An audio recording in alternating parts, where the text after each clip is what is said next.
course, I'm the editor of JSR, but I'm also the department chair. And so I sort of wear two hats, and I think you'll see that come through today. I have sort of two perspectives on interdisciplinary research, and I'm going to share both of them today. But really, the overriding theme of my talk today is going to be to encourage you to think about things from a broader perspective. I feel like in your stage, whether you're a PhD student or a recently minted PhD, it's really important to take a broader perspective, because that's not something you learn about in your seminars typically. It's not something you think about through the course of the day. But I always find that it's a really important perspective to have. To ask the question why from a global perspective. Why interdisciplinary research as one particular example, right? So that's what we're going to do today. So that global picture. And this is what I hear. I'll put my department chair hat on. This is what I hear from our provost, right? So I just picked some randomly selected university administrator, but you hear this all over the place, right? Everyone wants interdisciplinary research. Everyone being deans, right? So deans tell associate deans and assistant deans that this is what we need. Assistant deans tell department chairs, and department chairs tell faculty. Well, that's coming from provosts and presidents. So they'll say things like, the university encourages, supports, and values interdisciplinary research. I hear that all the time. I hear it in my role as department chair and my role as a faculty member. But the question is, why? The best answer I know about is it allows us to solve really big, important problems, right?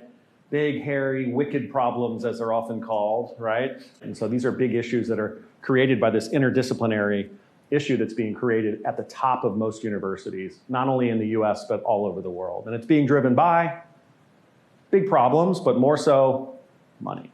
That's the big picture.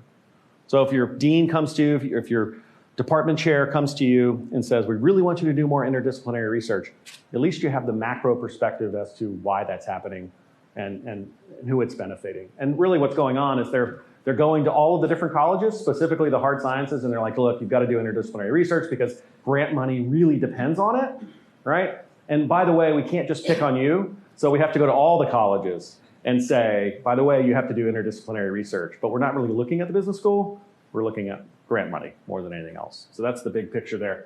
Now, switching topics more to the point of why I was asked to do this talk, so I'll take off my department chair hat and I'll put on my editor hat. This is my favorite editor cartoon, by the way. Why do editors care about interdisciplinary research? This is sort of, the cartoon captures what most people think about editors, but about what we do for a living, right? But I've learned that that's actually not the case. My best day, my biggest, in fact, it happened when I was sitting there, I was checking my email, and a paper came in that looks really good. And I got really excited about it. So it's not like we get excited about rejecting papers, we actually get excited about accepting papers. That's a little known fact, but it's true, it's very true. So why do editors care about interdisciplinary research? Why should I care? And this is the way I like to talk about it, right? I love this tree metaphor. Maybe I overuse it, those of you who've heard me talk before. But the way I look at this is the service research field, I look at it like a tree. And the tree was planted in, does anyone know the year? Service research? Ray? Who planted the tree for service research? Most people would say Lynn Shostak. That's right, Lynn Shostak. In 1977, correct, 1977. The tree was planted, right? She wrote an article in JM that said, we're applying paradigms that are borrowed from the physical goods and trying to apply them to services, and they don't work. We've got to think differently. And she was right. She was absolutely right. And that begat service research. But since then, what's been happening, right? The tree was planted by Lynn, and from then on, regular folks like you and me have come along, and our job is to put branches on the tree. And these branches have grown. So service recovery, for example, is a big branch, big, heavy branch. And it's got lots of smaller branches coming off the service recovery branch, and even on those branches are leaves. Right? The leaves are the more incremental contributions that are coming from the service recovery branch, right? And so the way I like to think of my job as an editor is that I want those bigger branches. So when papers come in and it's going to be a big branch, I'm super excited about that because that's what I do. My job at the end of the day as an editor is to help move the service research field forward during my term, during my brief time at the top of the heap at JSR, if you will. Right? And so I'm looking for branches. not leaves necessarily. And so interdisciplinary research helps with that because it reaches new audiences, new perspectives, as you said, right? And that's a big part of creating a branch, a healthy branch, right? New audiences. Because all of these things create impact and visibility for the journal. And at the end of the day, that's what I'm responsible for. How much impact and how much visibility did the journal have during my 4 years, in my case, 4 years as editor? Jay, it's like 12 years, I think, for you, right? And that's what we do. And so when papers or ideas or special issues come in, and I feel like it's going to create a branch, whether it's a really thick branch like service recovery or service quality or one of the ones that we all know about, or a branch that I feel like is really important because it links other branches, that's really exciting. And so hopefully you can see the connection to interdisciplinary research because that's where things come from, oftentimes. They come from other disciplines. Like, let's apply that to service.